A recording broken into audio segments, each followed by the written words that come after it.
he was a samurai, or no, he's a Ronin. So we were in the three. We were with two randoms, and all three of us did the full. Like we were just arrowing everybody. Because my hunter, I'm trying to get to level 20. I'm at level 16 now. Uh-huh. So I should be level 20 tomorrow. So by the time the raid launches on the 30th, I can go back to being a Ronin. In case you can go back to being a samurai. So we'll have a full team. Hell yes. Ronin.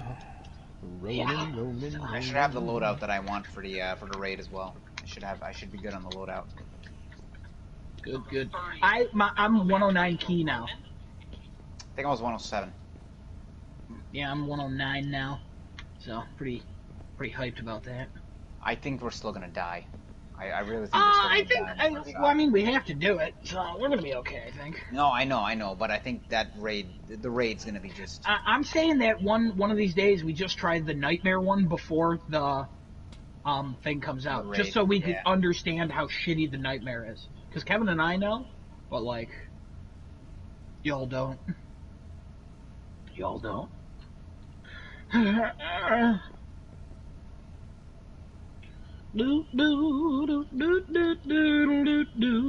if he's not getting on, I'm starting it up. Start it, yeah.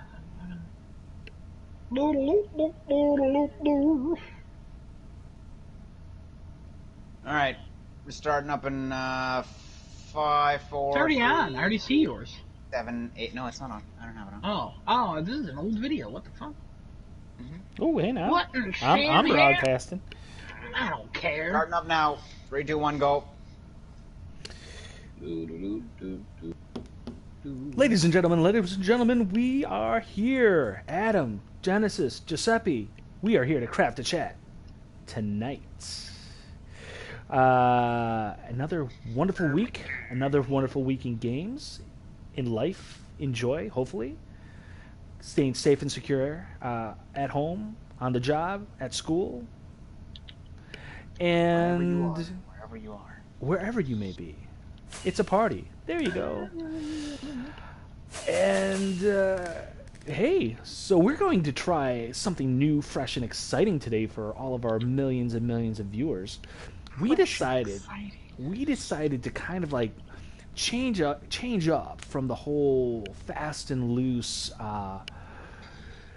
formula we've kind of adapted to our personal likings these past 2-3 weeks, and we're going to deliver a little bit more discipline and structure to the conversation, where we will all be taking half-hour segments for topics that we specifically want to discuss ourselves, and we will each control those portions of the conversations just to see how well it flows. Will we be able to give tighter, more curated conversation talking points? Will it inspire better, sharper, more consolidated debate?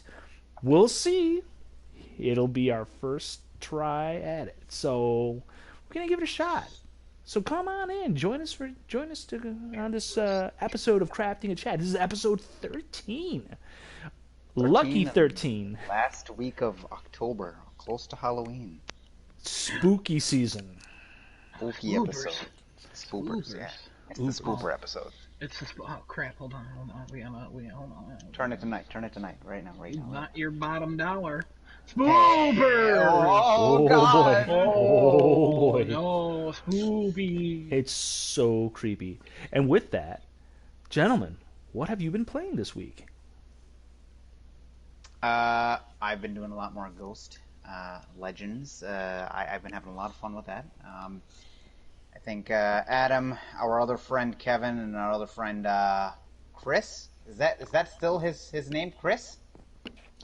What? Sure. Or did he change his name again? I forget if he changed his name again. Chris Redfield. Oh yeah, Chris. Yeah.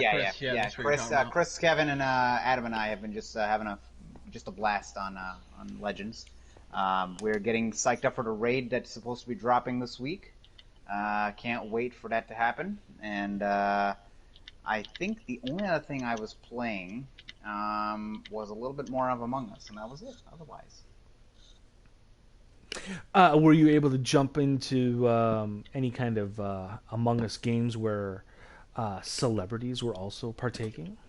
You know, I was not able to, but I was I always seem to watch all the Twitch streamers and the YouTube guys, and then a couple other people who decide they want to jump in who are not streamers, they're just celebrities, or I don't know, I guess other types of people want to play. I've not had the luxury to try that yet. I'm looking for different Discord channels that have that opportunity to do that, but I have not come across any that are good enough that I guess they drop into those. They seem to be very well hidden, or they seem to be very well timed where I don't have a chance to do that. But yeah. Fair enough. Yeah. Fair enough. Adam, what have you been playing? What have I been playing? I've been playing a lot of Ghost. Did 2 hours today. Probably did 3 hours last night. Probably around 4 the day before. I've been doing a lot of Ghost. Just trying to get every character to level 20, going for that trophy. I think I beat Ghost of Tsushima New Game Plus this week. Yeah, I did. Ooh. Beat New Game Plus. Kind of just ran through that.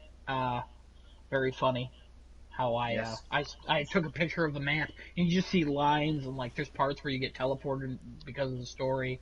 I didn't do one side mission except one that I was partially forced to do, but once I was able to stop it, I stopped and just did all the story.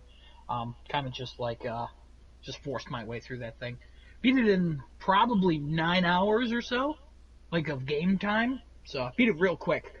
Played Mafia, Definitive Edition, beat that. Going through, getting the collectibles now. Got a few more collectibles to do, got to replay some chapters. Then I got to beat the game on classic difficulty. I'll be good with the trophies on that. But yeah, that's pretty much all I've been playing. I haven't really touched anything else. So, yeah, Giuseppe, Cool. what are you up to? Me, what buttons are you hitting? unfortunately, this was a particularly slow week for games for me. I have been playing a whole bunch of nothing because NBA 2K is dull and boring, and I've had it up to here with Vampire. I'm sick and tired of that game. It is broken and busted, not fun anymore, and I'm just going to put it away and leave it away for a decent amount of time. So there you go.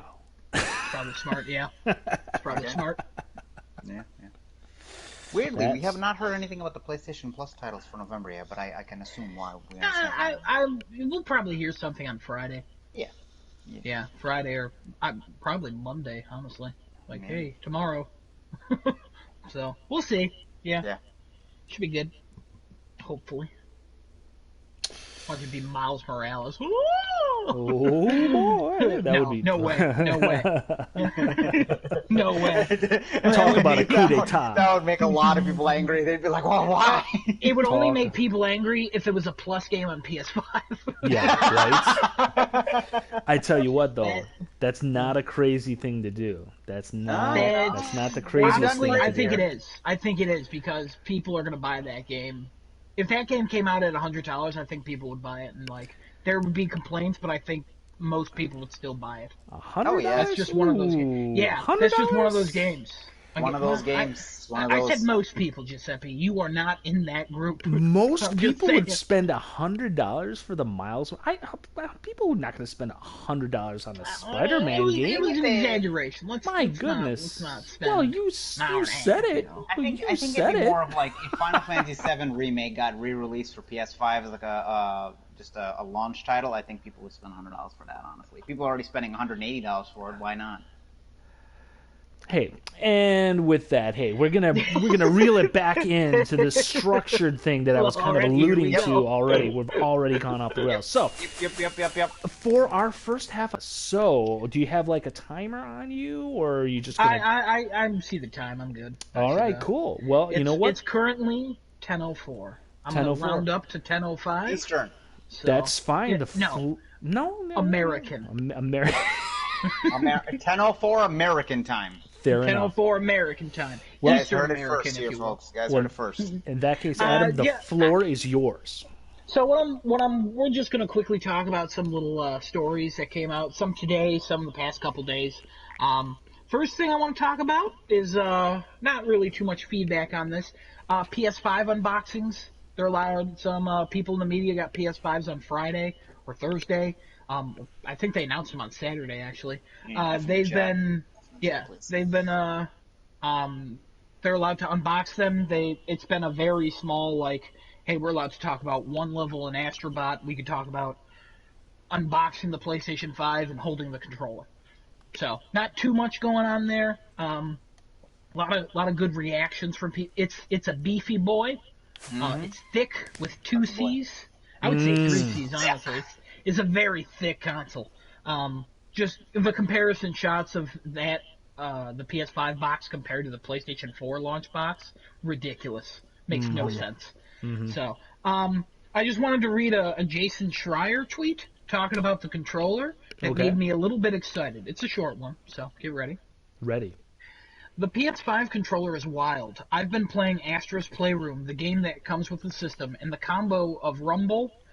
There it is. The combo of rumble, haptic feedback, adaptive triggers feel more next gen than any graphical improvements we've seen yet. More to come in my review closer to launch. And then he follows that up with a very possible that all the bells and whistles turn out to be gimmicks that most games don't use, but this is my first impression. That got me pretty excited, I'm not going to lie. I totally agree with the second tweet, like, it's probably going to be bells and whistles, but, like, I don't know. It's nice to see an improvement to a controller that it seems like a lot of people are liking. If third parties use it, don't know. I'm still hesitant, because that controller looks too big, but, yeah. So anybody have any thoughts on that? Yeah. Yeah, I would say that I'm glad to hear Jason point out something that stands apart from everything else that the PS5 and next gen in general is promising in terms of like a gaming experience. It's nice to see something from a hardware perspective / a functionality perspective, because I've said it before and I'll say it again. That's going to be the true mark of this generation that we're entering. How well these machines play, because honestly, games are pretty beautiful as they are right now. I'm not suggesting they shouldn't strive to be more beautiful, because there's lots of art going on there. But really, this generation, in my opinion, is going to be defined by haptic feedback controllers, controllers that last longer, work better, less latency, hard drives that zoom up load times, like all of the above. And I'm glad to hear it from Jason Schreier. Yeah, I would agree with that. Genesis, you got anything? I seen MKBHD's unboxing of the PlayStation 5. He had a lot of nice things to say about it. He was talking about how the aesthetics. He was actually paying a lot of attention to the way that they put the symbols in the paint, and he's like, "This is so cool that they did all this." I'm excited regardless. I mean, I still cry every day because I don't have one still. Obviously, in my possession, unlike you who already have one. I have one and paid off. Yes, yeah. Don't remind me. I'm just gonna go cry in a corner again. I've seen the comparison now, live images of it next to DualShock 4. It's definitely very, very unique looking in its own way. I think I'm gonna get used to it, because I can't. When coming from the DualShock 3 to this one, it was a little bit different for me to get used to, because I think this one was a little longer on the. What am I looking at? The handle portion of the controller. Yeah, they were. So that because I think for me the DualShock 3 was a very, very good size and a good feeling controller. When it got a little longer, it was a little bit for me to take to get used to it. But from the impressions that I hear from people, it's basically what people wanted. It's just more ergonomically friendly with a lot more people, and they seem to like the way it plays. And then everybody just keeps showing me that they have one at the doorstep, and every time I look at it, I die a little inside. I die a little inside. I'll go with that one. But yeah, moving on from that sad train. The DualShock 3 I really liked as well. It's super light though if you ever hold one now compared to the DualShock 4. Oh yeah. Apparently the DualSense is even heavier, but hopefully we'll get used to it, even if unless it's like real bad. But I'm nervous about the controller more than the console, and that's really all I got to say. The next thing I wanted to jump into is there's an Assassin's Creed TV show, 2 of them being made. There's a live action and there's an animated series.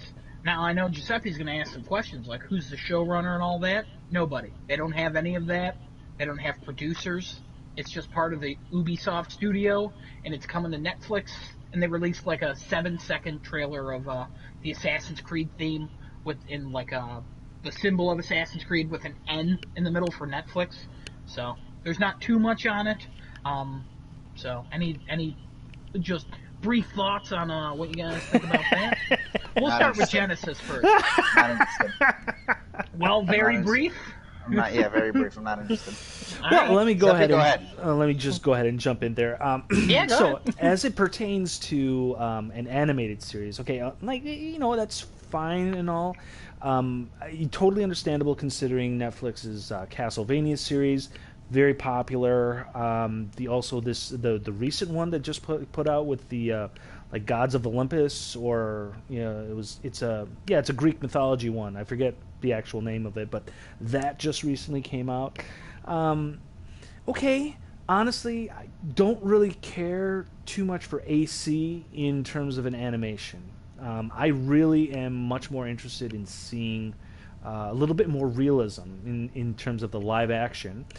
And of course, whether or not you're familiar with and or dislike the Michael Fassbender attempt at a live-action franchise launcher in his feature film for Assassin's Creed, I'm curious to know if the showrunners of the live-action Netflix show will be using that film, the Fassbender film, as some kind of barometer for what they want their show to look or feel like.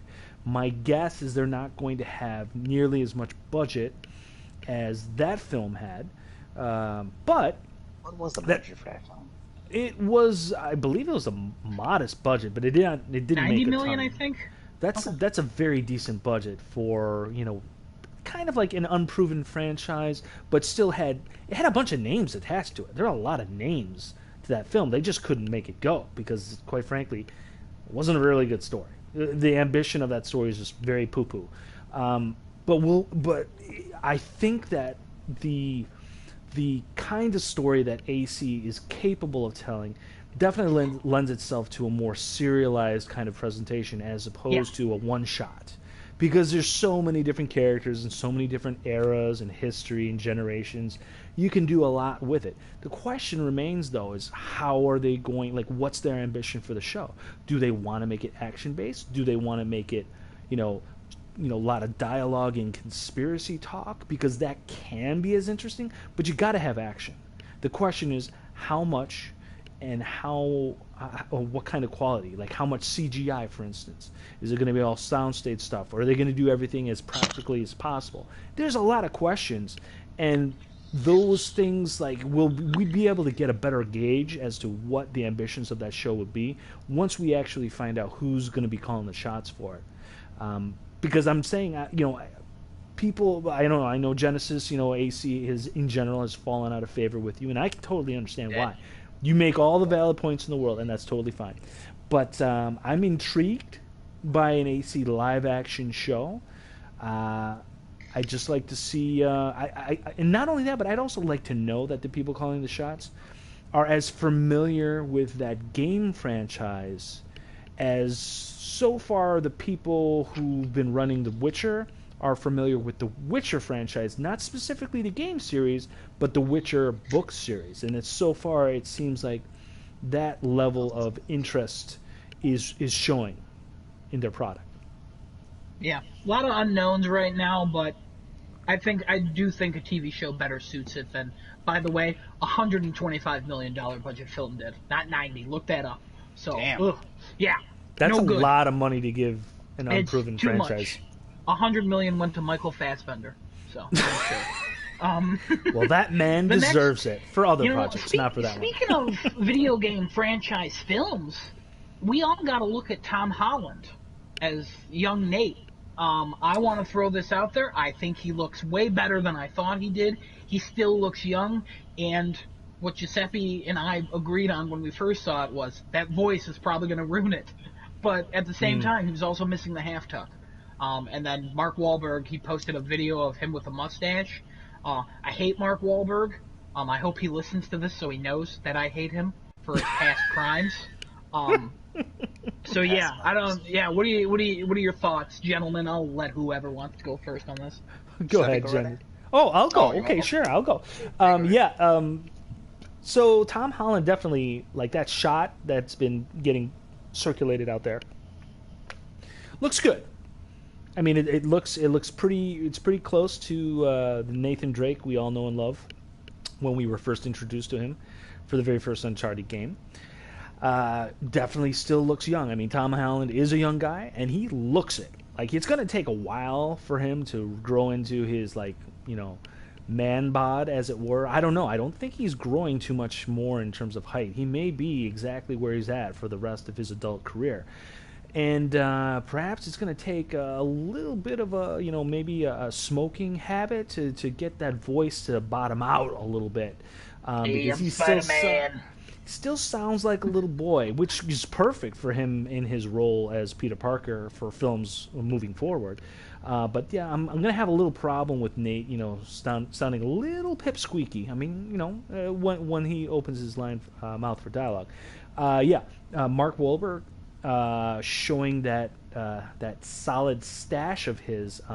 Literally my first reaction to that, and Adam can attest to this, was gross. I was grossed out by seeing it. Not specific, and I'm not saying that Mark Wahlberg specifically is a gross-looking man, but him wearing that mustache is real gross looking. Like it does not match right, like at all. He looked like he's ready. Yeah, it looks like the like the bearded lady at the circus, wearing like top of the line like Gucci dress suit or something, and then going into a board meeting trying to direct something. I don't know. It just seemed like that's the impression that I got. I would have taken a gender bent Sully over Mark Wahlberg, honestly. So, Genesis, what are your thoughts on the looks? I really liked Tom Holland's look as Mr. Nathan Drake. I actually like what he looks like. I think he fits what young Nate would look like in the real world. Mark Wahlberg, on the other hand, I saw his picture.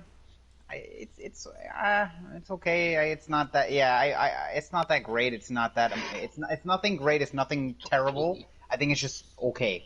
There's nothing that sticks out about him that I'm like, I either hate it or I like it. I'm just in the middle. I'm just like, let's just establish this clean and clear for this podcast. Mark Wahlberg is a pure and simple miscast for Sully in an Uncharted live action adaptation. Let's just put it out there and establish that. I'm pretty sure a lot of people out there agree as well.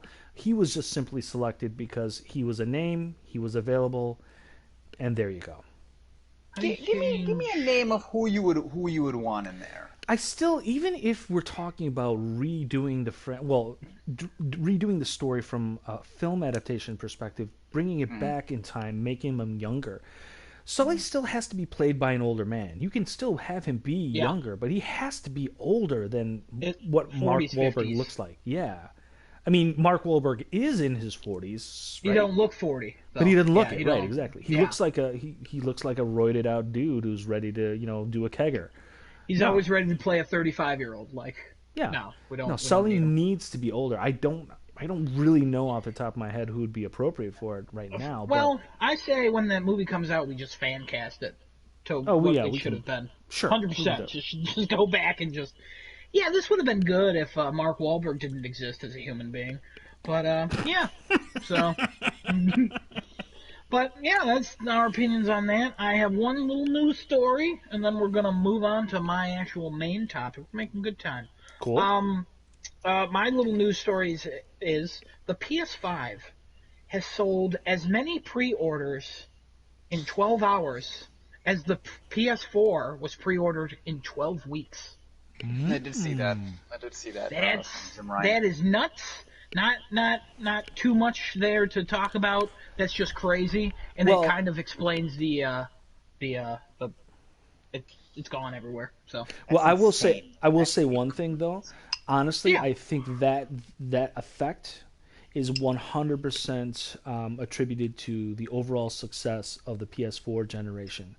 That PS4 and PS4 Pro generation has delivered so much goodwill to the gaming Yeah. community in general, overall, this entire generation, and I think this is the direct result of all of that. So Yeah. so PS5 owes all of that to PS4, 100%. Yeah, it's Absolutely. all on Sony to mech. I almost wanted to drop a swear, but we don't do that here. Right. But it's all on Sony to just mess this up. So Yeah. let's hope they don't. I The don't think main so. thing, I don't think so either. The main thing I wanted to talk about, I think, Giuseppe, you said you heard a little bit about this. Genesis, were you familiar with the Stadia? The guy who he doesn't.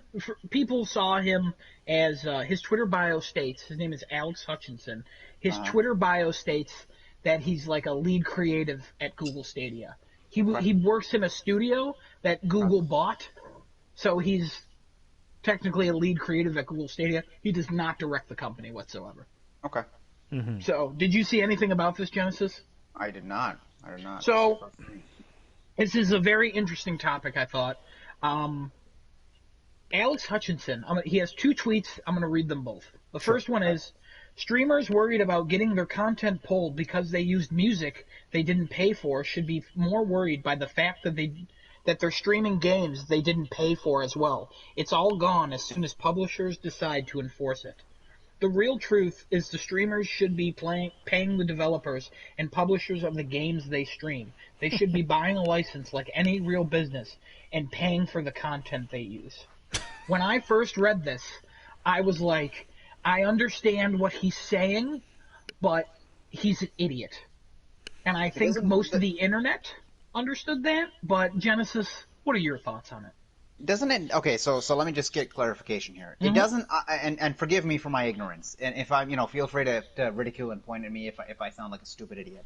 But when a Well, you wanted. Okay, go ahead. When a streamer gets a game from a company, such as like, let's say for example, Diablo. Okay, sure, yeah. Let's say Among Us. Sorry, I just saw Diablo in front of me. I said Diablo.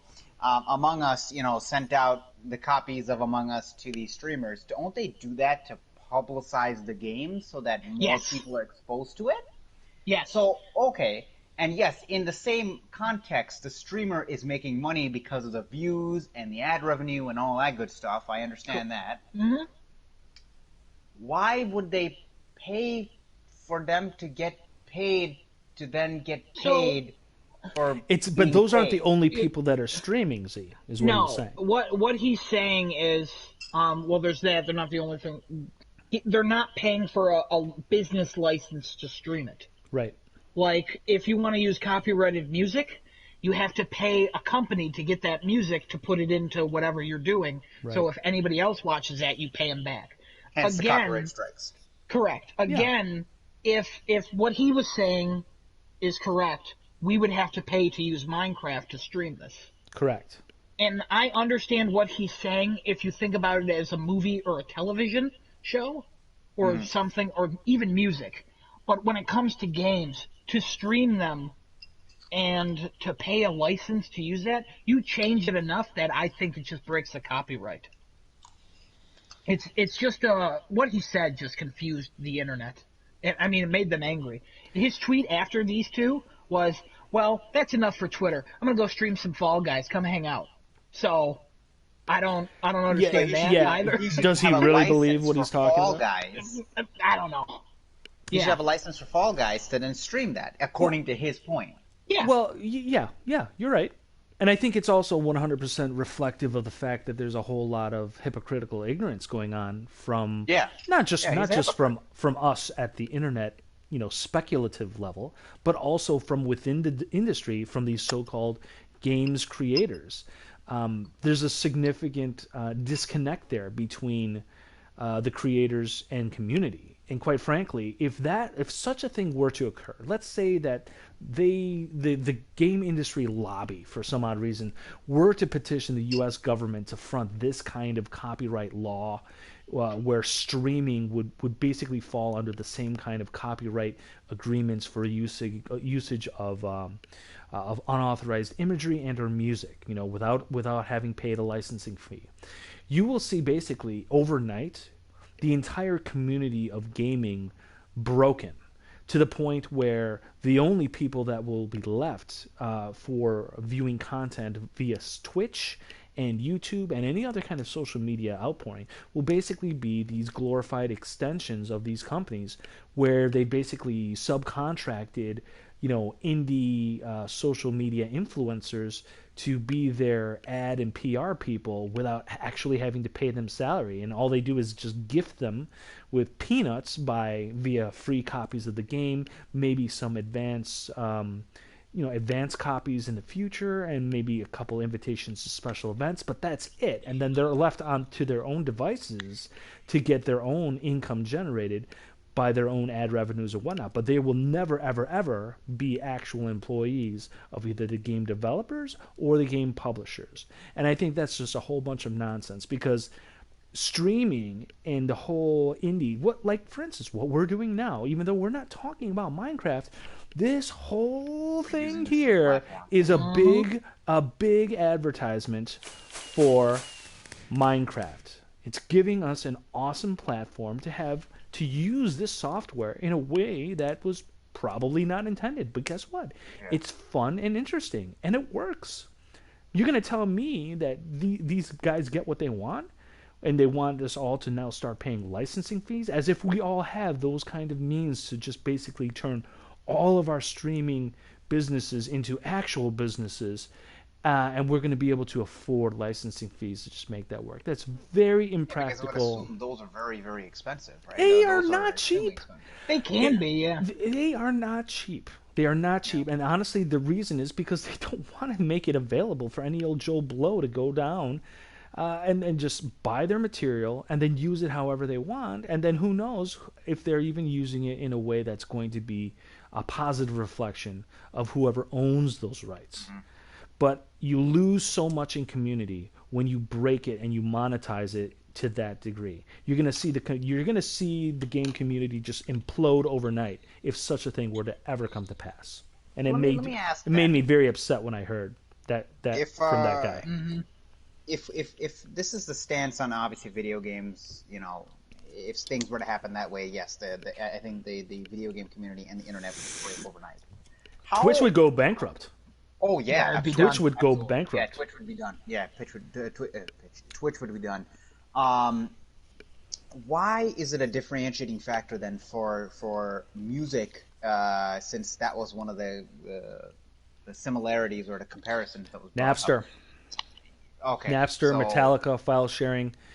Basically, 100% of their product was basically being ripped away from them for no money being returned in any way, shape, or form. And that's why, out of all the industries, the music industry is most vigilant about protecting the licensing and the copyright for their material. They have to be, because that's all they got. They don't even have music videos anymore. All they have are their crazy, performer personalities that go out and make a waves in the community via TMZ, and then the actual music they produce, and that's it.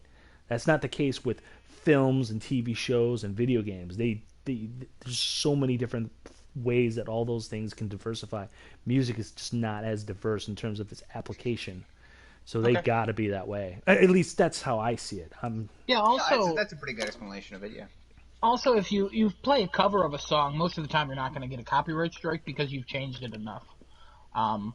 Which is something that I think that for video games, I think really depends on the person who's playing. Because if I watch Giuseppe play a game and then I watch Genesis play a game, I got two different experiences out of that. Right. Because you don't play the games the same. If I watch a movie with either of you, yeah, the experience is also going to be different, but the movie's going to be the exact same. It's just how I'm interpreting it. Right. And that's the same with music. Games completely change. And I can't wait until some studio, some indie game doesn't want their game spoiled and some big streamer streams it and they decide to take it to court. I'm curious to see that court case. I'm curious to see if the law agrees with us or if this is just some mutual thing that companies, like streaming companies, gaming companies, and people who watch streams just agree upon. I honestly don't know. And that's what I'm super curious about. If anybody has any thoughts on, like, just if as Giuseppe was saying, if a case ever came, that would be the end. But do you think it would be supported by the law? Well, I would say, in generally speaking, if we're talking about the law, we also have to reference politics because politics dictate laws. And what we've been seeing in this country for a number of decades and for the foreseeable future is a very right-leaning legal interpretation of all manners of laws, from the local, Yeah. state, and all the way up to the Fed. So, by that extension, you're kind of already giving big business the home field advantage. So, but this is the thing, it's not necessarily business versus the people. We're talking about big business versus bigger business. Specifically in this case, the game developers, game publishers are the larger corporate entities versus the beneficiaries of this streaming phenomenon, smaller companies like Twitch, and to an extent YouTube, but I mean YouTube still has bigness as a result of Google. So it's going to be an interesting battle to see it play out in court if and when. And we shouldn't say if. Probably will be a matter of when. Yeah. It just seems that with a more conservative leaning legal interpretation regarding any laws, seems to be ones that go away from the whole, artistic, integrity, the individuality of streaming, what that means for the viewer, what that means for the streamer, how transformative it is to the experience. You know what I mean? It seems like that argument goes away in favor of monetization, licensing, creative control, and breaking it down in terms of dollars and cents and making sure the people who birthed the thing in the first place, whatever it is, by whoever it was, that they control more of that particular art's fate once it gets broadcast out into the global community. Yeah. Genesis, anything to add to that? I actually just had a quick, just little follow-up question. You were saying that the bigness of YouTube with Google, isn't Twitch owned by Amazon at this point now? Yes. Okay, so they would be a big entity, like a big giant entity as well when it comes to things like this. But I guess the only other thing I would add would be just, I guess if things came to that, you would see the career of like a streamer be amounted to nothing at this point in time. I think if I'm understanding this correctly. You can definitely put that in the bank. Those are the first people that are going to be immediately and adversely affected. Anybody that owes, like, is dependent on income generated by streaming, by social media, by influencing. Yeah, you're going to see a lot of people's lives ruined overnight and instantly. And honestly, those kind of right-leaning legal interpretations that will come in and sweep up when it comes to a licensing situation, especially for media, they're not going to give two hollow nuts. They're not going to give two hollow nuts about it, and they're not going to care that they're going to eradicate, a pretty lucrative sub-industry for people that are, quite honestly, desperate for new alternative means of income generation, because quite frankly, the economy ain't that good for people who aren't one percenters, and hasn't been for a while. It's not just a COVID thing. It's been this way kind of a while, kind of a thing. So hitting harder now, I guess. It is, but it's really not been that great. No. It really hasn't been. And that's independent of its situation. So I hope they're mindful of that if such a legal battle were to ever trigger in the future, but probably won't. Very exciting cast if that ever happens. But if that ever happens, it's going to cause a lot of delays. Speaking of delays, Giuseppe, it's 10:34. It is 10:34, and I'm going to be ready to... I'm actually going to my smartphone right now, and I'm starting the clock. Starting the clock is on. So, streamers and listeners and loyal subscribers of Crafting a Chat, we've had a little bit of a comedy hour from our good friends at CD Projekt Red today. apparently Cyberpunk 2077 has a little bit of a YLOD problem, a little bit of a yellow light of death situation, or more accurately, a yellow letter of death from our good friends at Cyberpunk and CD Projekt Red. Apparently, there's yet another delay for the release of this game. No longer will it be November 19th, 2020. Now it stands at December 10th, 2020. Maybe. Don't hold your breath.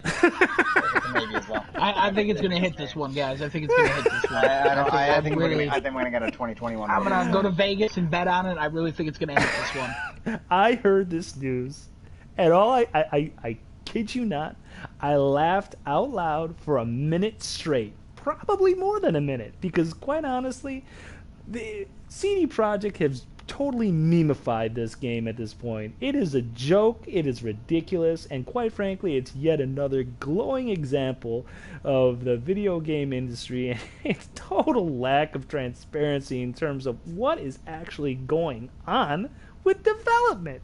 Can you guys not get your dates right? My goodness, how many ads have you seen that have had November 19th hardwired into the graphic media for everything they've been pumping out most recently? I mean, seriously. All over YouTube, all over Twitch, all over everywhere. Look, Cyberpunk 2077 be the first to experience this November 19th. I use ad block, guys, so I haven't seen these. It's the game. Well, I mean, I use ad block too. But it's the game that refuses to get released. Yeah. Slowly. What was the game that was kept getting delayed? Last Guardian. This has slowly become the Last Guardian. No, that yeah. Well, one this is went on for a decade and a half. Yeah, it's slowly but surely. I mean, no, it's not slowly but surely. It's just a joke. It's just another ridiculous joke that 2020 has deemed the global community worthy of just, having to participate in, because why not? It's 2020. There's your reason. My goodness, let's just turn back the clock a little bit and understand.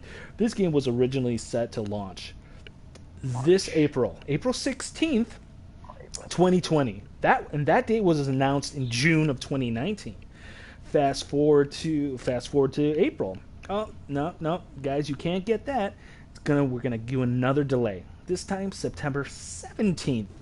Sorry about that, guys. No, fast forward to September. No, can't do that then. We got more polish to do. Give us till November 19th, 2020. And then here we are today. One more delay, December 10th. My goodness. So yes, doesn't seem like Jeff Keighley is going to be able to do any kind of finagling to make Cyberpunk any kind of relevance to his Game Awards for 2020. It will be a severe coup d'etat if he goes out there and he says, you know what, even though we're broadcasting tonight's show on December 8th, 7th, 8th, or 9th, guess what? I'm just arbitrarily qualifying Cyberpunk because it hasn't even released yet. But you know what? We're going to put it up there for Game of the Year somehow. It will win one Game Award, though. I'll tell you what. It's going to win most anticipated game. Yeah, it's going to win that again. Back to back. When I read this, I was like, this and All-Stars? I was crushed. I was so sad. It's ridiculous. But hey, yeah. Totally understand it. CD Projekt is like, look, guys, we got a huge burden in front of us. We have so many different versions of the game we need to prepare for. We need to get it ready for Xbox One, Xbox One X, Xbox Series S, Series X, PS4, PS4 Pro, PS5, PC, Stadia, Commodore 64, Atari Jaguar, Dreamcast, Game Boy Advance. Oh my gosh, there's so many platforms we need to get this on. We are the new Skyrim, is Cyberpunk 2077, and that's basically the messaging that we got. Well, I don't think it could be the new Skyrim, because Skyrim came out like 11 times. This has not come out once. That's so, right. It's had 11 release dates, but it's never come out on one of those. They've got big aspirations. Yeah, they do. So this whole thing is a joke to me, and I've been a huge fan and severely anticipating this game's release, since its initial teaser trailer featuring, that song and the woman with the blades coming out of her Oh arms, yeah. and oh man, that was just that mashup of the imagery with that soundtrack. That was really cool. That was like that was a perfect encapsulation of what I want to see in a cyberpunk themed kind of video game, and I was sold like right at that. But this circus show that's been the release scheduling for Cyberpunk is just a joke. It's just an absolute joke. And I'm just going to go ahead and just send out this one question. I have a few questions here to ask the group regarding this specific situation. Oh, so, okay. so as it pertains to CD Projekt Red as a software developer, they've had a lot of goodwill in the gaming community in recent years, mostly due to its work on the Witcher series, more specifically Witcher 3. As a result of all of this nonsensical, inaccurate, not particularly confidence-boosting, ever-changing release schedule, does any of this cause CD Projekt Red to lose any stock, in your personal opinion, for them as a result of this? Because this is their next big ambition beyond the Witcher series, and for as much stuff as they put out, they seem to be fumbling the ball a little bit here. So does any of this reflect poorly on CD Projekt Red as a company for you? I'll go first if that's okay, Genesis. No worries. I never really, I didn't play, as we mentioned on here before, I think. I didn't really play any of their stuff. I really think that for most people this sucks, but they're like, if you want to delay it, make it better. They just hope it comes out better. It really depends on if the game comes out. When the game comes out and there's still a lot of bugs, or the patch that they're dropping is 100 gigs and it won't fit on the new consoles, then there's going to be an issue. Or if even the minor things I think are going to start to stick out to people, if the game comes out and there's a few bugs at launch, it's going to be like, why did you delay this for 9 months? Like, it just makes no sense. So I could see people already being like, I get it, it's a joke right now to make fun of them, and it sucks it's being delayed, but at the same time, I think if the game comes out and it's good, this is all in the past. People will forget and move on, because that's how the internet works. So does CD Projekt Red lose any stock, in your personal opinion, as a result of this? In my personal opinion, I didn't have any stock with them.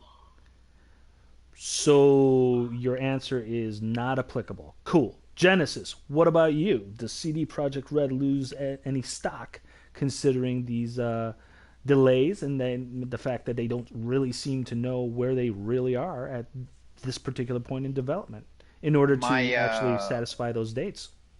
My problem, I think, is that if they just hadn't come up with the dates in the beginning, I think if they just not given a date like that to start with, I think it'd been more understandable. I think just delay after delay after delay, they're slowly but surely realizing that I think most of the problems are coming from not the next gen, but the current gen. I really think, and I think they said it in this the latest letter that's come out, is that we slowly realize that we've built a next gen game here, and I think that the ports that they're making, the PC, the PS5, and the Series X ports, are all fine. I think that where they're running into the issue is trying to get this running the way that they want it to on the current consoles, which at that point it's like, if you were gonna run into that issue, like I'm sure they foresaw something like this. They're not gonna just make the game and not realize by the end of it, oh wait a minute, it's gonna be harder to run on current gen than it is on next gen.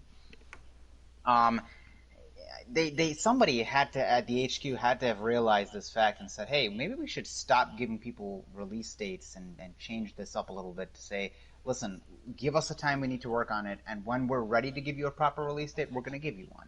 I think that would have been a much more, solid and straightforward answer than the drip that they've been giving people and then constantly pulling it back and giving it to them and pulling it back and giving it to them.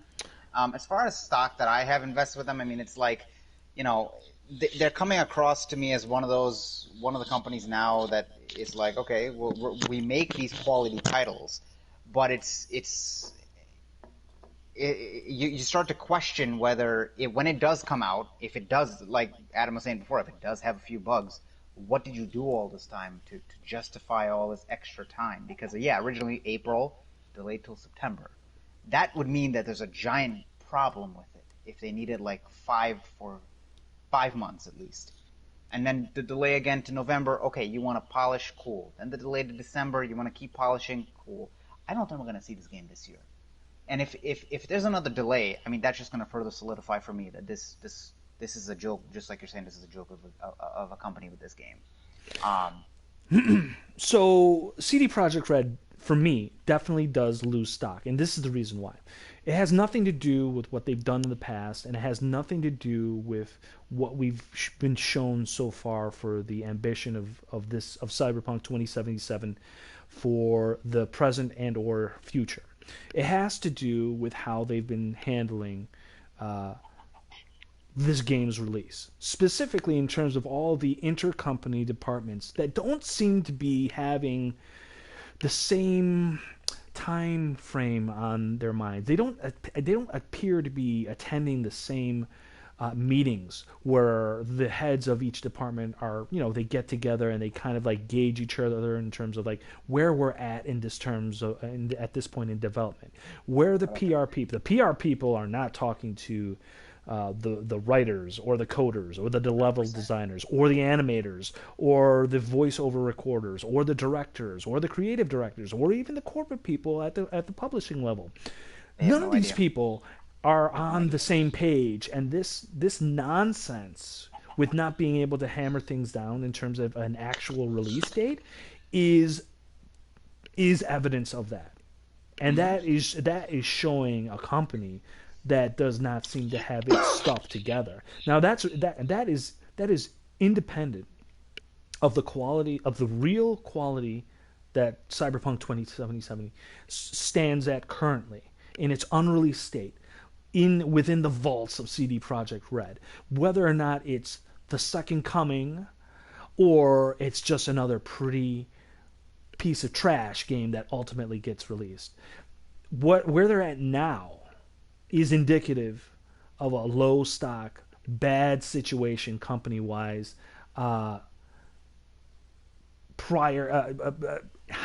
release situation prior to a highly anticipated game for years now. There is a story here, and I really hope Jason Schreier is given the opportunity to go data mining at CD Projekt Red, because I guarantee you there's a very like the whiffs of a very bad, stinky BioWare situation seems to be at the heart of what's going on in Cyberpunk.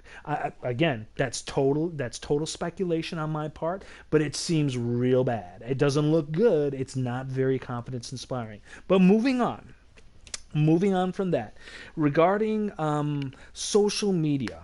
So Adam had a really good reference about the tweets that Jason Schreier had to say. Interesting tweet. Twitter interaction between Penguino. It's been getting a lot of run out there from the likes of Young and a lot of streamers out there.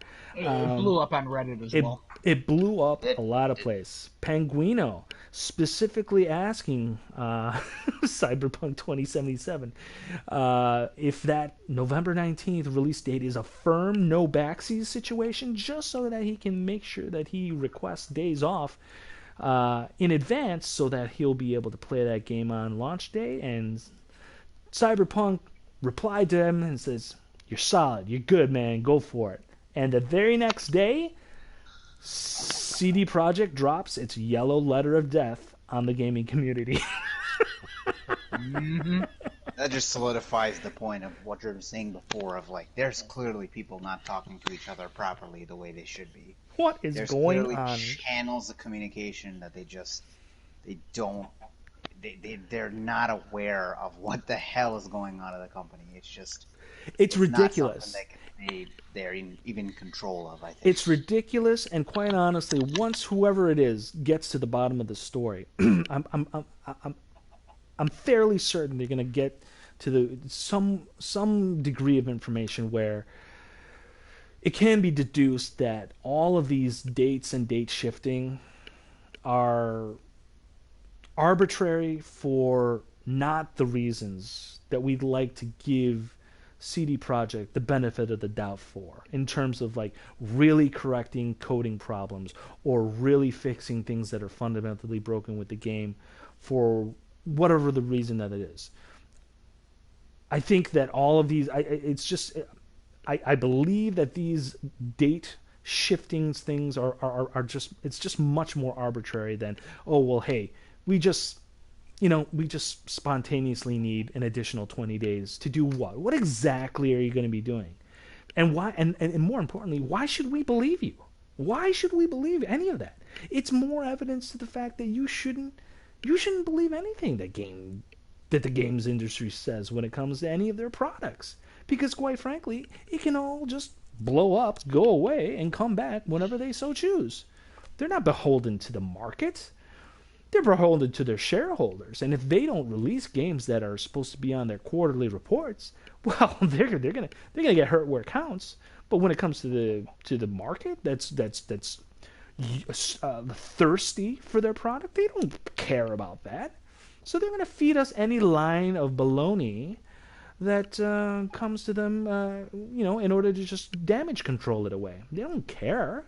And as a result of that lack of caring and lack of transparency, quite honestly, none of us should trust anything they have to say. Take everything that's ever delivered with a grain of salt. A huge chunk, a huge boulder of salt is how we should take it. It's ridiculous. It's very frustrating. It's dumb to listen to. It's just crazy. So, another question. Regarding the high standards, the pedigree of CD Projekt Red, this is actually going back to, Adam, what you were saying, talking about, you had already briefly mentioned talking about, well, they've taken all this time and it launches broken, or it launches but it needs like a 10 gig day one patch, and then it's still kind of glitchy, or there's frame rate issues, or there's animation issues, or it's just you get to a point in the game and your save file gets corrupted, almost like a Fallout 3 situation, because like there's a lot of data involved with this game. There's a lot of high fidelity. There's a big open world. Who knows how much information is gonna be having that kind of effect. How can we expect those same high standards of quality that CD Projekt has been basically recently known for? How can we expect those to carry over to CD Projekt when they can't even seem to get their release dates down?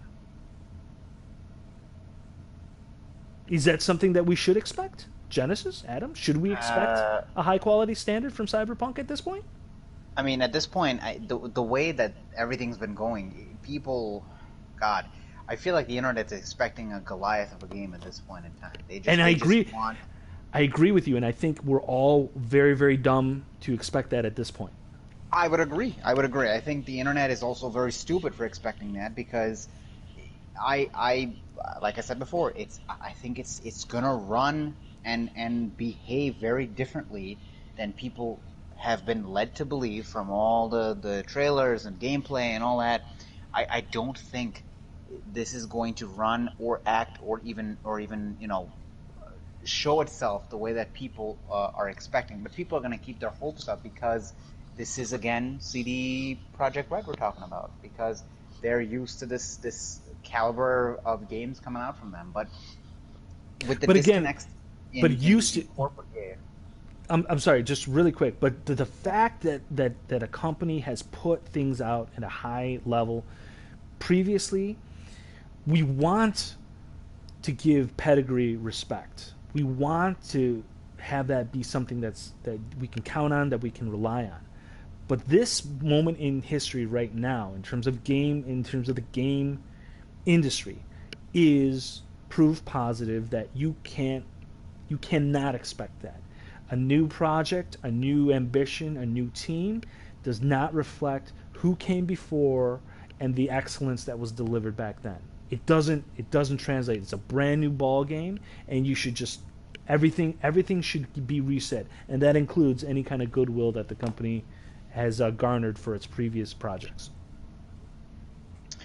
You know, I just thought of a comparison to kind of go on this point, and it's with Square Enix and FF7 Remake. A lot of people, when they saw that game first shown off, and as we kept getting closer and closer, inching to the release, from the different model that we saw of Cloud to the end result and all that, people were expecting this game to not be able to live up to what people were expecting out of it. And yeah, there were still some things that people wanted, but for the most part, the praise for this game was very, very high, as far as graphic fidelity, as far as the gameplay, as far as keeping everything very up to what people wanted as standards for it.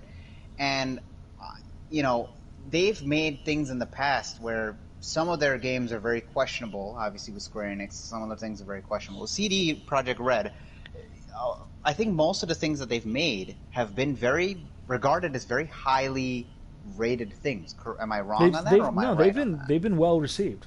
They've been well received. They don't have a very offset track record like Square Enix does, where sometimes they give those games the high caliber treatment they deserve, and then sometimes they dip down into the abyss of the hole of shame in there.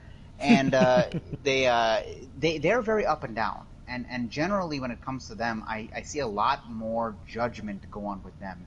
And I feel like even after this is the fourth delay, even after this, I still don't see that level of judgment coming. Yes, there are people upset. There are people upset, but a lot of people are saying, you know what, fine, give us the game that we want to have.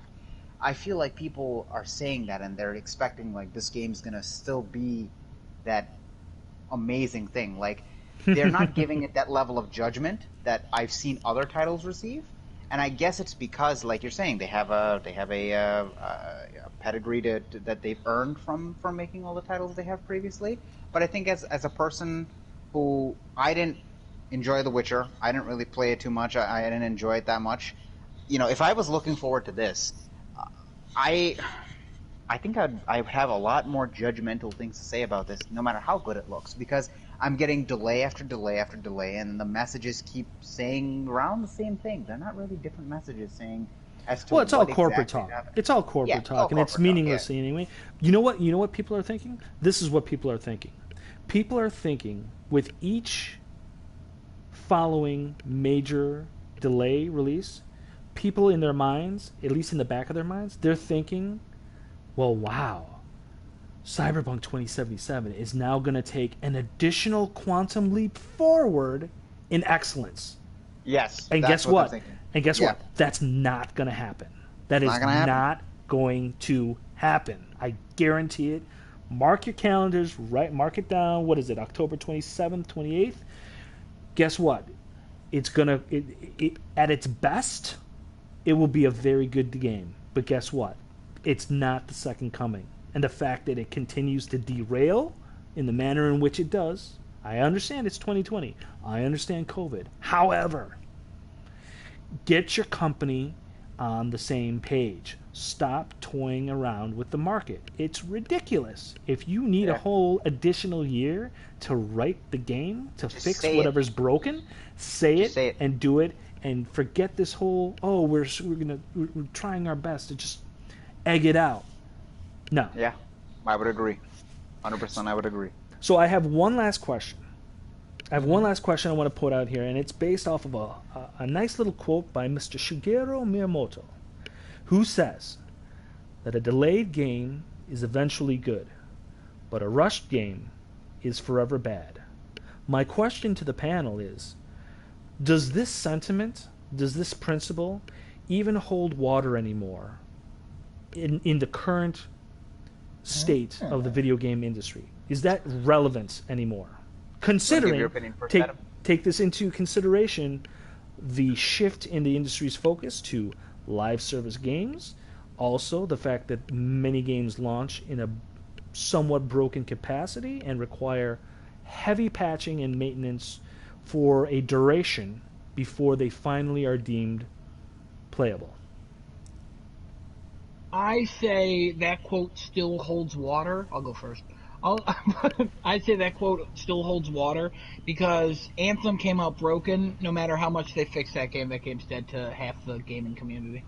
Half, I think 90% of the gaming community. I just didn't wanna assume more. But yeah, you're probably right. But yeah, I do agree that there's a lot of games like No Man's Sky that's fixed itself and has gained a lot of good traction, gain a lot of respect. Now you see videos coming out about it like they put out another free patch. Wow. So you do realize mode. those two examples kind of like stand in opposition to each other. They both came out. They both came out in a certain way. One took advantage of the time to improve, and the other failed to improve regardless of time. I do. I think some games can overcome it, but I think in general that quote remains like there's still people who are like No Man's Sky. No, that game's garbage. Like I've played it. I've played after 2 updates, and I'm not going back. I already got the platinum, but I ain't going back to it.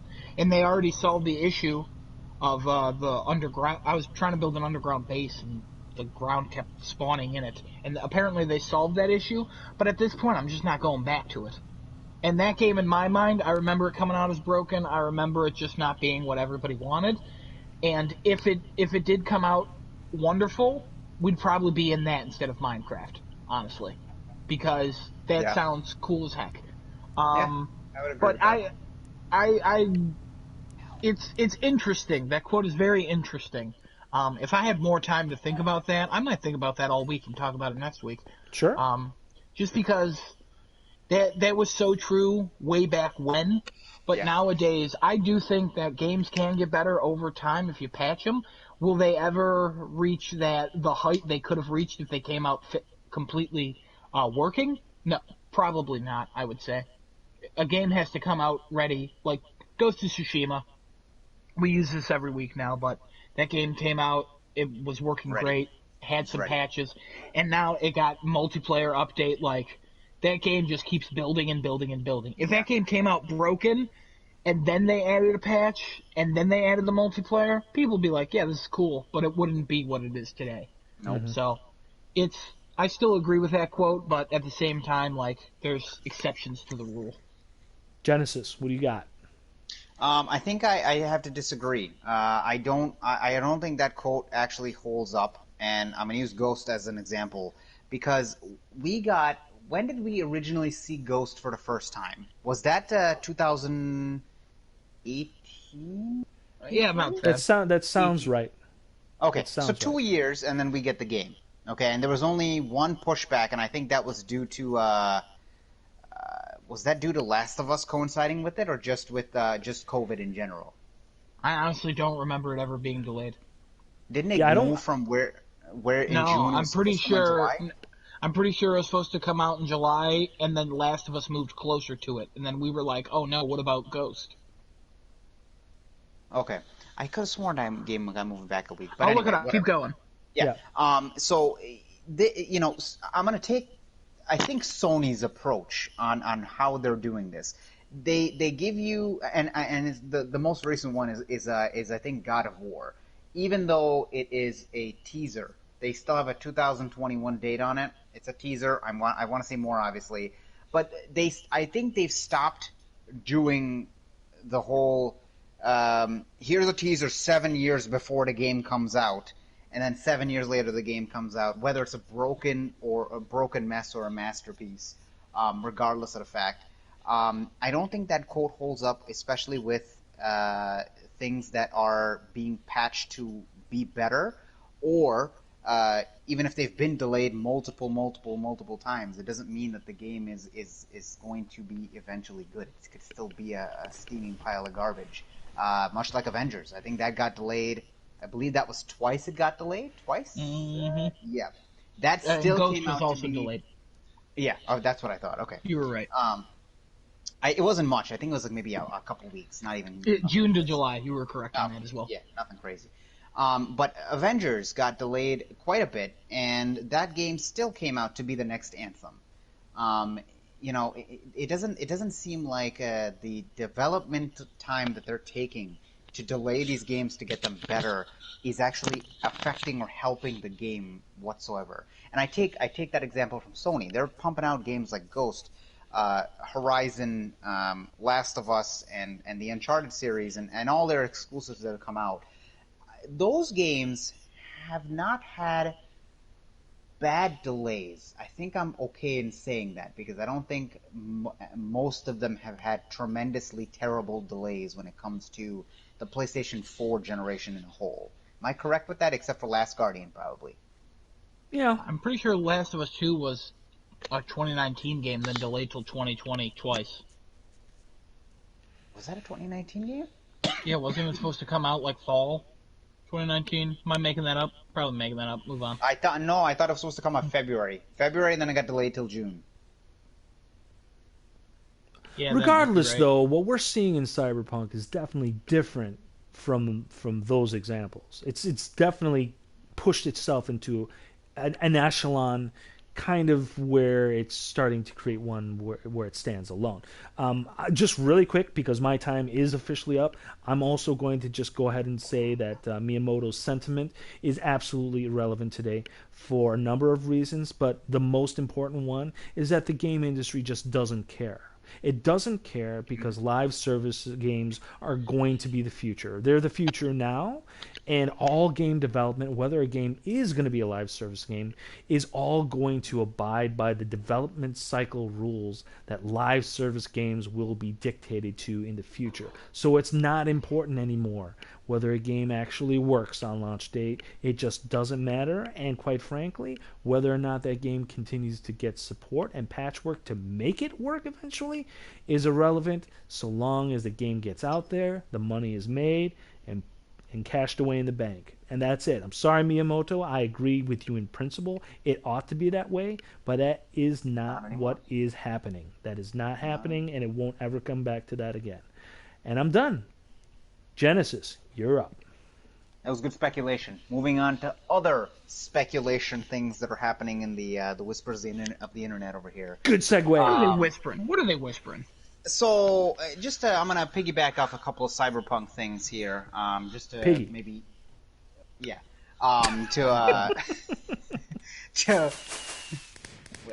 There should be one around here somewhere, and I feel like there was one before, and I would have brought him over here and then said it that, but I couldn't find him. I was busy killing a chicken. The Cyberpunk, Jason Schreier was actually talking about, he met up with a CD Projekt Red dev that they just clocked in a 100-hour week. That another former dev told him also that they saw some of their friends who worked for CD Projekt Red looking physically... Oh, look, there's one over there. Looking physically ill. Did you not? Okay. He big plop it right in front of you. Yeah, no, I was reading off of the thing here. Gotcha. So, if the fact that they're doing 100-hour weeks, and this is just him, this is just somebody posted what he was saying. Obviously, I don't know. I guess he did say it. He didn't. I don't remember I don't know if he actually said this or not. I think that was part of his tweet here. It was. Yeah. So, I mean, if they're pumping out 100-hour weeks to get this shit done, mind my language on that, I apologize, to get this garbage done, it's, I don't know, 100-hour weeks? Only to get more delays? More delays, what are they? Yeah. Are they making progress, or are they moving backwards? What's going on? I don't know. But the actual news was the rumor of that the devs at CD Projekt Red found out that Cyberpunk 2077 got delayed after the fact that the tweet was sent out. So clearly, your hunch on there's a very big communication problem seems to be resonating in the internet here. This is a tweet that was done here. They basically are saying that everybody found out either the same time that the tweet was sent or after the fact. So they weren't even aware that, hey, this is this is going to be delayed tomorrow or in the next 7 hours or 6 hours or whatever time frame they're running on. That's kind of crazy to wrap your head around, that your own company doesn't know that this is. Question. Yes. Does the team typically know in other development studios that a game's going to be delayed, like, well beforehand? If they're making the decision, I feel like... No, I mean, like, the programmers and stuff. Do they typically know that, like, I don't beforehand? know. Well, I would assume yes. Only if their department heads that, because usually those decisions are made by the bigwigs up top. That doesn't. Yeah, that's what I'm saying. Yeah, it doesn't necessarily cycle down. However, I would think that before global messaging puts something out there, I would think that a responsible company would inform all of its departments as to those decisions prior to letting the internet know. I mean, it just seems that that's the responsible thing to do from a corporate you wouldn't perspective. let the internet.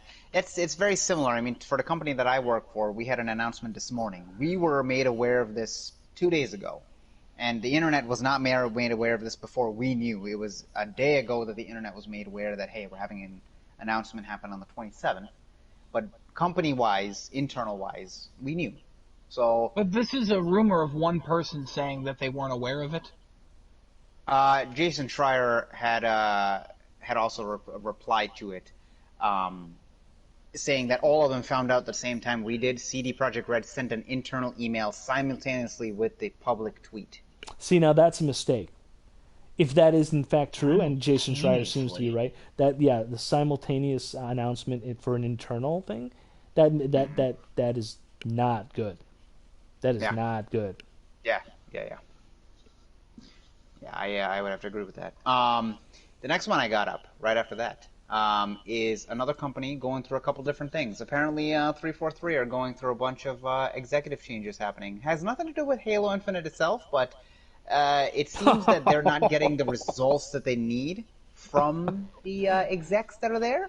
And they are going through an entire a change out of, it seems like the just the higher ups. It seems I don't see anything about others, but it seems like just the higher ups are getting all exchanged out. I guarantee you, it has a lot more to do about the debacle that was Halo Infinite than anything else. And usually, when people at the top have to fall down on their swords, that's a big reason why. That's because like some major malfunctions occurred that were attributed directly to leadership, and quite frankly, the Halo Infinite situation, that there's no way that should ever be allowed or condoned, and that's the direct result that we're going to see for it. Absolutely, it has to do with Halo Infinite. That it would be foolhardy and absolutely naive to dismiss that situation is totally disconnected from what's going on there. Yeah. And they deserve the 343. They deserve like all that stuff. All those people who were calling the shots when that game was being developed, when it was trying to be, realigned to launch with the system and be their big franchise boy, because they need a big boy franchise seller for their brand, and it didn't happen. That's a big thing. That's a big faux pas. Big faux pas. And they deserve everything they get. They got no front runner for Xbox at this point in time. They got no front runner at all. So I don't know what they're gonna do with that. But any other thoughts on that 343 stuff? No, sucks if they are going through that, but I mean, kind of makes sense at this point. It would. Probably should have figured that out a little bit earlier, but who knows at this point. They got to get off their butts and care a little bit. I don't think Maybe they care enough. Need to crunch. You know what I mean? Maybe they need to crunch. See, now that is a fantastic idea right there. Absolutely. Where are the corporate wigs? Are they pulling in 100, 200-hour weeks? Are they being required to work overtime? I mean, I have no idea what contributions they could possibly have to expedite the process in any way, but I guarantee you they aren't working nearly as hard as the developers, as everybody crunching away on their computers, trying to sharpen the game up. Animations, textures, graphics, all of that. I guarantee you they're not.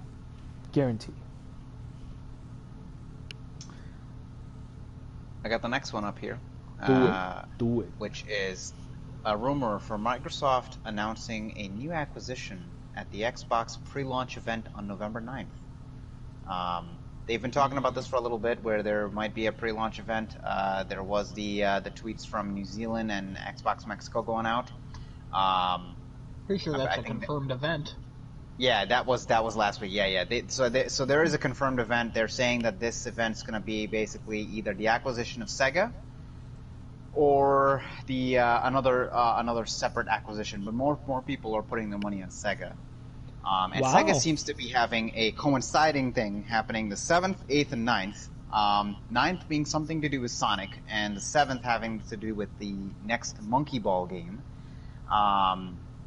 So the coincidence that they're planning an event around that doesn't, it adds fuel to that fire for them to think that, hey, it might be Sega.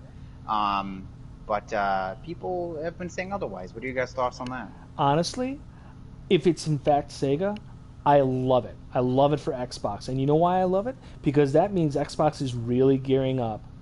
It's really rolling up its sleeves to bring back the console wars. Because quite frankly, its acquisition of Bethesda, well, not particularly noteworthy for Nintendo's business, for instance.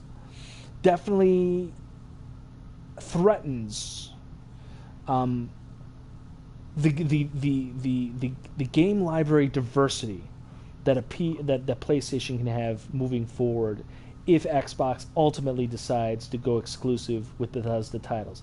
And Sega, while not a huge chunk of Nintendo's market share as it pertains to the software, yeah, but well, yes, but I mean, Sonic has a lot of Nintendo tie-in stuff, his appearance and lots of things. That is Xbox taking a chunk. It might be a very small chunk, but it is a chunk nonetheless out of Nintendo's market share right there. And I find it fascinating. And actually, I'm actually a little inspired by Xbox that they want to go out and they really want to go, fishing for sharks. I love sharks, it. But I love they're it. they're throwing in. I don't know what they're gonna do with the sharks that they catch because Doesn't seem matter. like they The ever do fact, anything. yeah, but I mean, Sega. I mean, look, Sega's obviously not a hardware platform anymore. Hasn't been for decades. But they still have IP, and that's what it's really all about. In the race for content, IP is king, because quite frankly, the people who are in those industries, perhaps I think the argument can be made that there's a certain void of creativity that's going on there. So if you've got IP, acquire the IP, and guess what? That's what Xbox is doing. I find it inspired. I love what they're doing over there. This is how they make Xbox relevant. You've got to scoop up some IP and make it your own. I love it. Adam, any thoughts? I honestly just don't care for Microsoft buying Sega. But at the same time, like, if they bought it, who cares? I don't see them doing it, but could see it happening, I guess. My thoughts are so, like, yeah, they're buying stuff, but they haven't. What's going to happen then? Like, what are you going to make a Sonic game in 3 years? That's what I'm thinking. Even if they they buy it, I don't It shouldn't think take 3 years to make a Sonic game. It really shouldn't. It shouldn't take 3 years to make a Sonic game, and it shouldn't take, 19 years for a video game company to buy a bunch of studios because they couldn't make their own studios. That's it shouldn't. I get it. If they have to buy Sega, go buy Sega. More power to you. But I don't think Sega's the right move for them. The only reason I say that, Sega seems more like a family kind of genre. Microsoft seems to be going for the hardcore folks, if you will. But perhaps it means a paradigm shift for them. Perhaps they want to evolve their audience, and this is definitely the whole family thing. They did the whole family thing with Kinect and stuff. Yeah. It's certainly possible, but I don't think that's what they would go for next. I think if they wanted something family, they would just be like, hey, we have in-house studios who could do this now. I think it's I think they have bigger fish to fry, is what I'm trying to get at. I don't think Well, Sega's worth it. I think Nintendo and Sega have good relationships, and I think Sega's happy with being on everything. So, which will now be over because it's not necessarily about the pure value that Sega brings Xbox as an entity in and of itself, but also the fact that it will no longer be an asset for a competitor. That adds additional value, unseen, unenumerated value to the acquisition. And quite frankly, it's probably going to be real cheap for them to acquire. It's not going to be as expensive as Bethesda. I think it makes definitely sense in not. terms of No. like a Definitely value not. buy. No. So yes, it may not be in line with Xbox's overall library of titles, but it gives them diversity.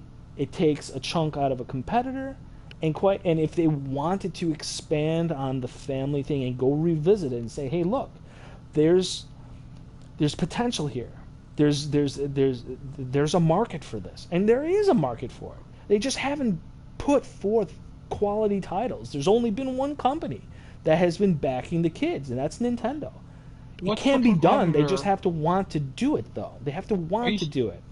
Are you saying Nintendo's the competitor that they're taking a chunk out of?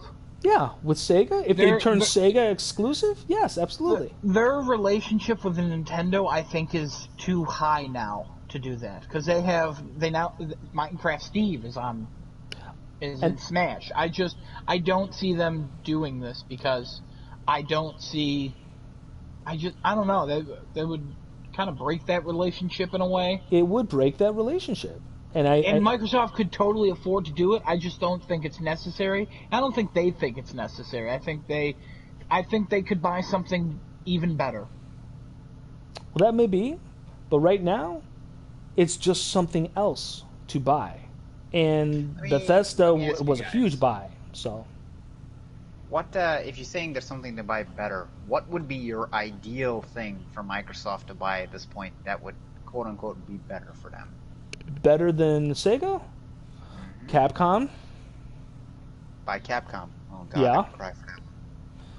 I mean, if you're looking for a better company to buy, that one. I mean, and its slate of IP, my goodness, that's a sweet honeypot right there. Absolutely. It's Capcom. Absolutely. Sweet honeypot. Squeenix would never. I don't know. They would probably fight tooth and nail for an American company to take it. They'd probably, if they had to, they'd probably do some kind of a back alley deal with Sony. Well, it depends. Sega's on how not much big enough. Money Sega is not Square Enix. Sega's small potatoes in comparison. They can be bought and sold for tons of times over, and nobody's going to sweat them. As cool and as promising as Sonic is an IP, that's almost all that they got going on over at Sega. So it's not Square Enix. Not Square Enix. Yeah, I would have to say it's probably going to be Capcom or something other than that, because if they can capture the Japanese market and they have Bethesda under their belt already, they have an even blend of those different genres that they want to go for. It would make Xbox a more diverse platform. I agree. Than but what people see currently. But that's.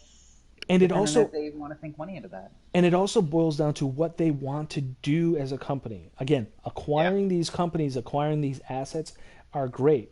But what does that mean? What do you want to do with them? If you want to actually weaponize them and actually make them work for you and not with your competitors, you make them exclusive, you make them appeal to more markets, and you deliver consumers an experience you only get on your platform, and you push forward with that.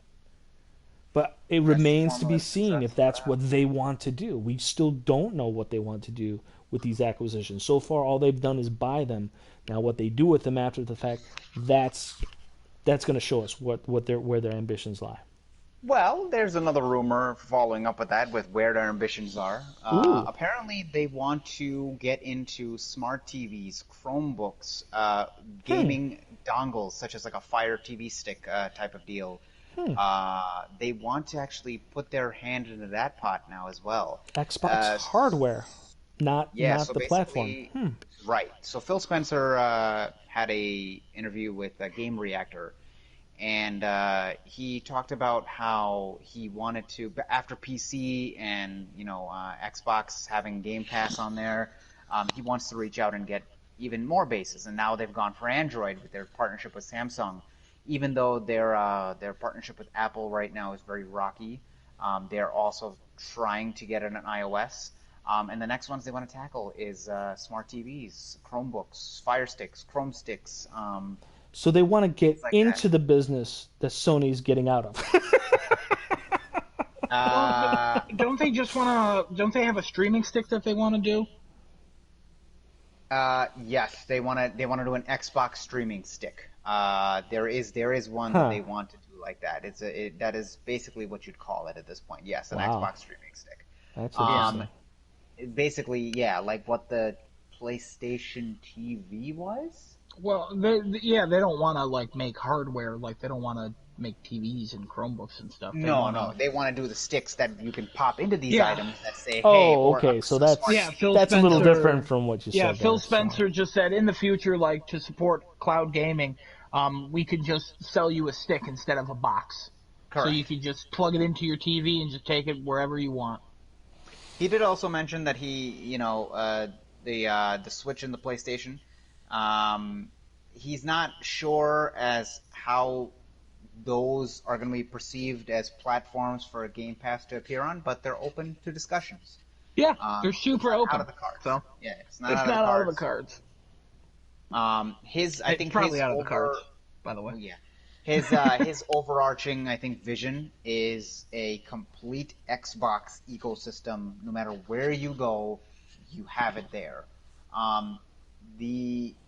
My only take on this is the problem that I see is is Apple, Google, and then their competitors at that point in time, whoever that might be, whether it's PlayStation, whether it's Amazon, whether it's whatever it is. Apple and Google, I don't think would want that at all, because Apple has its own gaming streaming service that they're trying to sell to the masses. Same with Google; they have Stadia, and PlayStation is gonna try and bring whatever competition it can, for being a lot smaller than the complete division of Xbox complete division of Microsoft is, obviously. But they're going to bring whatever they can to the table to fight back at that point. It's clearly shown in PlayStation 4, and it's going to probably show the same in PS5. What about something even more practical in terms of like problem-wise? Like, what about the broadband? I mean, what Spencer's that is still a thing. Well, yeah, it's what Spencer's talking about here is like just 100% pure cloud remote gaming in terms of the actual. And I think they're going to run to the same problem that Google's been running into. Right. Right. This is not available all over. 5G is still coming. It is more available than it was even just 2 years ago or a year ago. Vastly more available. Like, I have 5G in my area now. But that is still not going to close that gap for the missing broadband that people need to be able to play a fully streamable 4K title with no latency. Right. Because that's what they keep preaching to people, that it's going to be this latency-free future. It's not the case. No, it's not. This could be how they reach like Japan and Korea and all that, like in the Asian markets. I'm sure that could be a way for that. them to reach that. The problem they is release they a cheap stick. Hell yeah! Like, kidding me? But they still got to have the titles, if you got good internet. Correct. They still have to have the titles, but because now you're combating Nintendo and Sony in their own home. At that point, you're combating Nintendo, who has, whenever a Pokemon game releases in Japan, there's the masses of people who go out and get it, no matter what it is. Right. And then Sony, they're releasing their exclusive out in Japan, and they make good money over there for those games. Mm-hmm. So they're competing with that, not even just the fact of releasing a cheap stick, but they're competing with the fact of, well, okay, we have a cheap stick, but they have all these multi-platform games that you can also buy on a Switch and a PlayStation or PC. And why would I buy that and subscribe to the service when I can just buy the games that I want to buy? Hmm. I guess that's the problem. The only problem that I see. Yeah. I agree. Yeah. That's he has a good vision for the future, but that is a very long way off, very long way. And it's also Um, very vague as to how to actually get there. oh yeah, Very vague. oh yeah, So Very far, vague. yeah, I would agree with that. I would have to agree. I think I got like a few minutes here. I'm gonna go for the last one now. Go for it, baby. Assassin's Creed China and Japan are apparently coming soon. I believe this is something that was dug up just about 2 months ago, and it's now getting traction again, obviously with Valhalla coming around the corner. Um, Basically, a couple of screenshots and art have come out for whatever the Assassin's Creed China or Japan or both are looking to be. And so far, from what I've seen and what I've read, it is basically just Ghost of Tsushima. They're trying to do exactly what this game has accomplished in a very, very massive way. They're going off the same Mongols time period. They're looking at well, this is going off the Chinese actually, the Qing Dynasty, the Wang Dynasty, the um, the Chinese architecture and things like that. A lot of people are speculating that it's going to be either a dual release title, so there'll be like Assassin's Creed China and Assassin's Creed Japan, maybe one on one platform, one on the other platform, or just two different versions of the game. Kind of like how they did with what was that one? Assassin's Creed Rogue and Assassin's Creed Unity. You could buy one. There were two different stories being told, and I think somewhere of a nearer time period at that point. So some people are speculating that, but my own opinion, obviously is going to stay the same. Ever since I played Ghost, I don't think I even have an inkling of interest in this. Even if they come out to be a even more amazing game than Ghost, I wouldn't have an inkling of interest in this. So, go ahead, Adam. You got it. Oh, okay. So real quick, Ghost of Tsushima takes place around 1164 or 74, somewhere around there. The Qing Yep. Dynasty is like the 17th century, so a little bit different. Okay.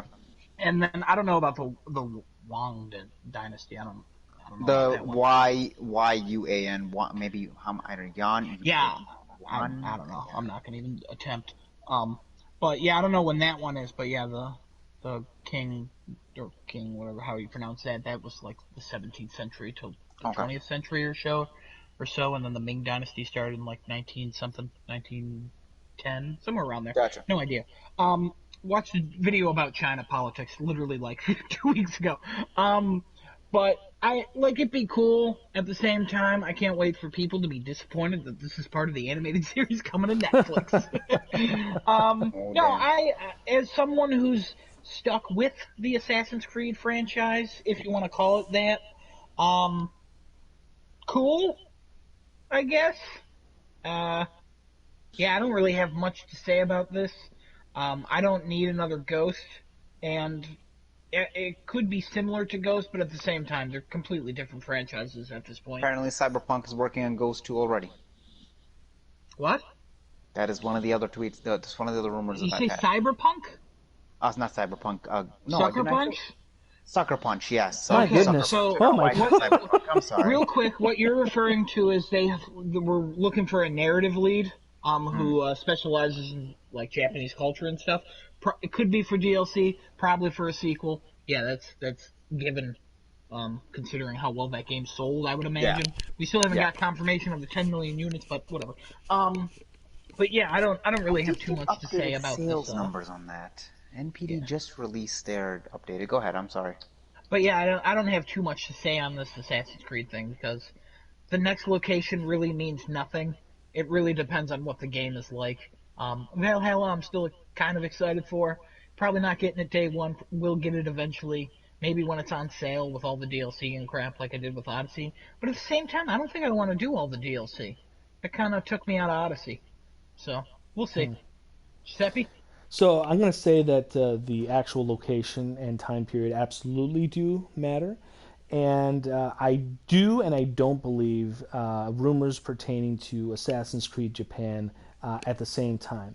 I don't believe them for the same reasons that they've constantly put out years and years and years to basically backlash the pretty zealous excitement over the possibility of an Assassin's Creed proper ninjas in the Assassin's Creed story, and then because they're a bunch of pricks over at Ubisoft, they just, in a very, very elitist kind of dismissal, they go and they squash those suggestions and anticipations as if that is somehow beneath them. And I don't understand why. Like I don't. It's like whoever's pulling the strings at Ubisoft has just got like a severe axe to grind with ancient Japanese culture that they refuse to lend this entire franchise to give it one chapter in quite frankly a very relevant setting and time period that blends well with their overarching narrative. So it just seems bizarre to me why they continuously dismiss that as a possibility, and the manner in which they dismiss it, very, very off-putting to me, shows them as a bunch of ignorant so-and-sos. And that's the one reason why I don't believe it. I do believe it at the same time because, quite frankly, they're running out of places and time periods iconically to actually go ahead and explore. I find this whole business about Valhalla and Ninja Assassin Vikings to be absolutely ridiculous. The only thing more ridiculous than that is setting Assassin's Creed in the future, and we're talking about assassins on the moon. Okay, that's the only thing more ridiculous than that. I think is a whole bunch of nonsense. But they are running out of places to go into the past. Things that places and time settings and circumstances historically that could be bent and manipulated to work in an Assassin's Creed kind of faux alt history story.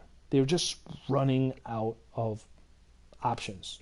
So they're going to have to, by process of elimination, eventually get there, whether they want to or not, or they just continue this whole boycott of ancient Japan, and then they recycle back to the beginning, and we go back to the Renaissance. We go back to the American Revolution. We go back to ancient Egypt. I mean, like, whatever. They'll just play it over and over and over again. I don't know, but it's ridiculous. So I do and I don't believe this at the same time.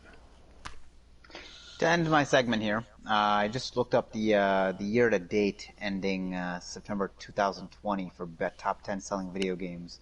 We'll quickly read this list off to you real fast. Call of Duty number 1, Animal Crossing number 2, Last of Us Which Part Call of 2 Duty? Call of Duty Modern Warfare. Oh, okay. Last of Us Part 2 is number 3. Madden NFL is now number 4, up from 6th rank last month. Ghost of Tsushima is number 5. Wow. FF7 Remake is number 6, down from rank 4 last month. Marvel Avengers is number 7. Dragon Ball Z Kakarot, number 8, down from rank 7 from last month. MLB The Show is number 9, down from rank 8 from last month. And Super Mario 3D All-Stars is number 10. Wow, Last of Us holding strong. Ghost of Tsushima still putting out a strong fight. Marvel Avengers, that's no good. MLB, Yeah. Who knew that MLB The Show? I didn't realize that MLB The Show put something out. Yeah, they Well, knew? it's the only waking up put in it baseball. out. No, I know, Sony but I has mean, the, I didn't. When did they put it out? Baseball's just so irrelevant to August? me. I think, I it was think those August, games but this released in August. This is year to date. So this Yeah. is year to date best selling. I still find it really surprising that that's in the top 10. That's very surprising to me. MLB The Show sells really well, and that's why it's coming to every console next year. What it is? Yeah, Sony was like, yeah, our Sony San Diego studio will make this game, and we've actually come to terms because, like, we want this game to sell more, and literally, it's the only good baseball game. So it's Right. coming to other consoles as well. Well then, That was announced like Fascinating. 2 years ago or a year and a half ago. I just want to point out another thing too. How many of these games are Sony and Nintendo? There are 2 Nintendo games on here that do not have digital sales included. I can't And there are name like 3 one Microsoft game that came out this year, so that makes sense. Right. There are 3 Sony games on here. There's 2 Square Enix titles on here. There's 1 Activision title and 1 Bandai Namco Entertainment title. Oh, that's technically that's Microsoft. Bandai Namco? Mm-hmm. Bandai Namco is Microsoft? No. Oh, probably. No. Oh, I'm thinking of Banjo. I'm thinking of Banjo, guys. That's No, Rare you're thinking about. I'm thinking, that's what I'm thinking of. Bandai Namco. All right, let's Bandai calm Namco. down. Very Like we've Japan. never said anything incorrect. Calm My down. goodness, my goodness. God. But yeah, Activision's still leading the pack, obviously, because Call of Duty. But I'm happy to see Sony has 3 spots in the top 10, and Nintendo's got 2, and Microsoft's got 0. Sony's got 2 in the top 5. That's crazy. Yeah, 2 in the top 5. Yeah, 3 in the top 10. It's pretty impressive. Absolutely. Very impressive. So good for Absolutely. them. Good for them. They deserve good it. for our corporate overlords. Line in their pockets. I'll revere I'm them so that proud way. of them for making more money. Yeah, right. I guess. But that pretty much wraps it up for me, guys. Awesome. All right. So we're clocking it did right it. now. We're at an hour and 40 minutes. So just a little over the hour and a half thing. But we also, we also have to factor in our little intro, which did not spin out a... Early too. You gotta remember that. We did. We started a little early. We started at 9:56. Right. So there we go. No, I'm not saying that we should just out and out end, but we can go ahead and clock it and say, hey, we are definitely capable of doing, a regimented kind of thing. So too bad. Anyone, are you out there? Give us some feedback. Tell us how'd you like the show. Do we have? It's too bad we don't have any of our extended friends and family on to We'll watch it give eventually. us some feedback. Well, hopefully they do. We I can think hope. there's one of the extended family here, but I don't see anything from them coming in right now. Wonderful. Outstanding. So what does the panel say? Shall we... I say we end it. You Let's say keep we it end it? shorter, Yeah, let's all right wrap it then. up. This was a shorter or concise episode, so... Awesome. Yeah. 16 days for the PS5, guys. Just want to throw that out there. Sorry, Genesis. My headphones should be here before the next cast, so I will sound different because I got those Pulse 3D wireless headset. So, Echoing yeah. in the chamber inside there in the Crafting a Chat building. I'll be like, whoa. I'll be so immersed. So, yeah, get excited. Very excited. Wonderful. To share it with. Genesis, you got any kind of parting words for us? Words of wisdom? Do your best to get a PlayStation 5 or Xbox Series X, guys. I mean, it's going to be tough to get one in the next coming weeks. A couple of retails are restocking. Twitch.tv/crafting and chat. Everybody stay safe, stay COVID-free, and you guys have a nice night.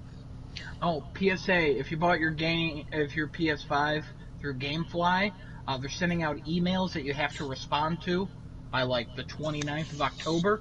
And if you don't respond to it, they cancel your pre-order. Kind of scummy, but just heads up. Outstanding. And with that wraps up episode 13 of Crafting a Chat from Adam, Genesis, your boy Giuseppe Jones. Everyone, be out there, be safe, be kind, don't be a dick, and enjoy games and enjoy life the best you can. Bye! Crafting a Chat, Bye! Yeah, youtube.com/craftingachat. I took a screenshot. I'll never get used to this, guys. Why? Bye. We did it. That's it.